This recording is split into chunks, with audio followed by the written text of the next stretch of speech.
We have main engine start. 4, 3, 2, 1, and liftoff. I come from, I was head of creative at several of the big labels, Elektra, Motown, and the music industry was filled with people and filled with departments, legal departments, marketing departments, A&R, promo. Now, a label that had 250 employees has 7, and that's not an exaggeration.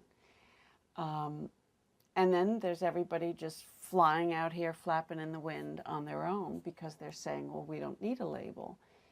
They're kind of right. They're right and they're wrong because the whole machine has changed. Record sales used to be, listen to me saying record, okay, so that dates me. CD sales, but there are no CDs either. And therein is the answer to that question. It used to be that something called a phonograph record or a CD, sales were spurred by musicians' tours. So Eric Clapton would go on tour and boom, that record would go up on the charts. There was also something called radio, and that doesn't exist. So the combination of radio and touring is what established somebody to, move up the charts and be a #1 record.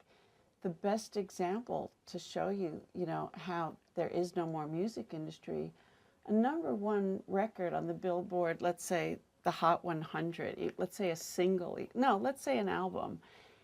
To be a #1 album, you were selling 2 or 3 million records. Now the #1 album is selling maybe 70,000. Nobody is in a store buying recorded music. So the music industry, as far as that goes, is over.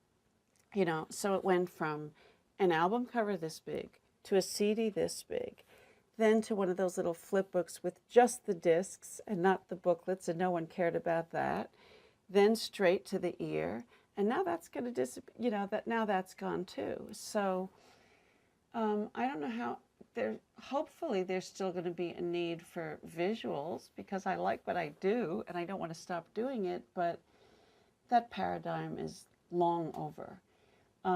It's the bad news and the good news because they've flattened it, and we'll see if there are new pioneers that are going to rebuild it. We'll see.